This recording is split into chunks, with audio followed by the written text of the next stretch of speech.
It will help to look ahead to the ultimate goal of parenting, which is successfully launching our children into the adult world as mature, responsible, independent adults. So with that goal in mind, let's look at parenting from birth to launch in 3 distinct phases. Let's look at these 3 stages as a funnel, with age increasing here as we go up the funnel from the narrow end to the wider top, and with freedoms expressed this way, from right to left.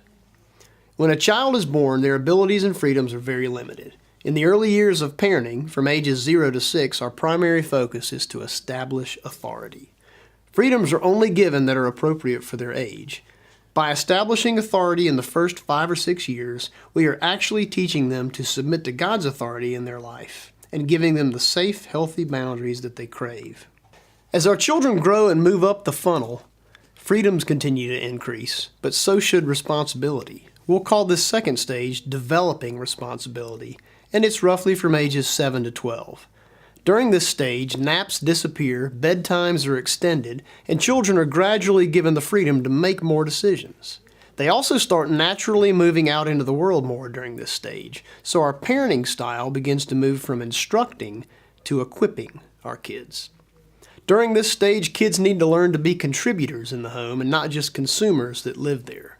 They can and should take responsibility for things like setting and clearing the table, loading the dishwasher, folding laundry, feeding and caring for pets, and taking out the trash. In this phase, freedoms are given over time, but structure and consequences are still a big part of your parenting plan.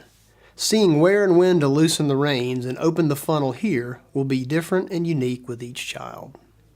The third and final stage of parenting in this model begins right around the time that they become teenagers and continues until they move out of your home and into early adulthood. It is called the facilitating independence stage. Friends and peers will become more important to them than their family. They will mature physically, become attracted to the opposite sex, begin to drive, and maybe even get jobs. They will have more decisions to make than ever before, and since they still live in your home, you have the unique privilege to listen, learn, and process with them as they experience life. Opportunities abound during this stage to start developing the friendship that we all hope for with our adult children. These years are final and flying by. It will be imperative to make the most of this exciting season. The concept of the funnel and its 3 parenting phases is just a framework. It's not a formula to be followed or a system to be enforced. In fact, each child and each season will be different and unique, and as you go through each season with each child, you'll be amazed at all the opportunities God gives you to bring the gospel truth to bear, uniquely and differently for each child. But let me give you a framework, a big idea to think about.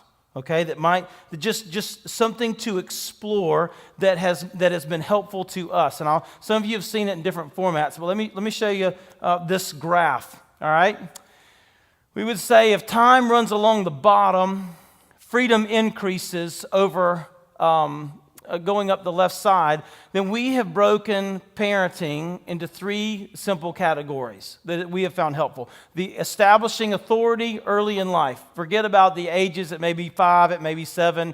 We got some overlap. We're not worried about that. Developing responsibility, we'll talk about next week. Facilitating independence. Here's what's key right here, is that the younger the child, the less freedom.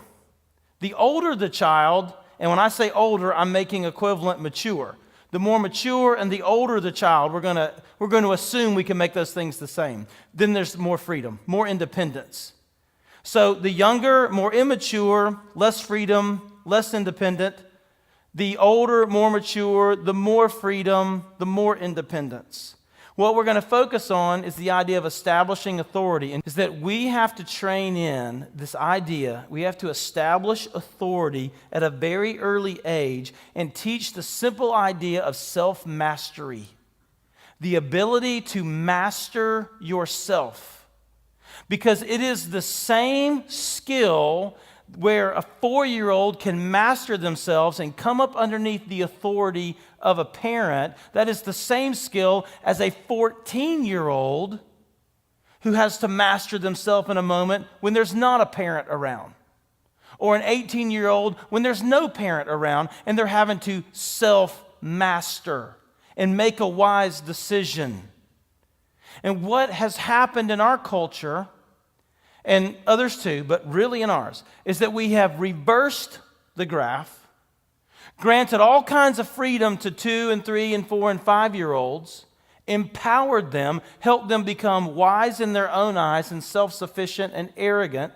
So they're making their own decisions. They don't learn self-mastery. They don't learn humility. Then when they get to be 14 or 15 years old, they can't master themselves. They don't make wise decisions. And what do we have to do?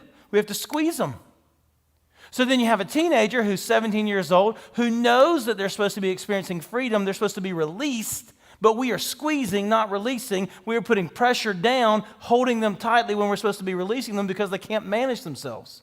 So we're giving freedom early, having to squeeze late. That's not working for us. So what we're offering is, let's limit freedoms early, establish authority early to create self-mastery. And then hopefully they've learned some of these skills.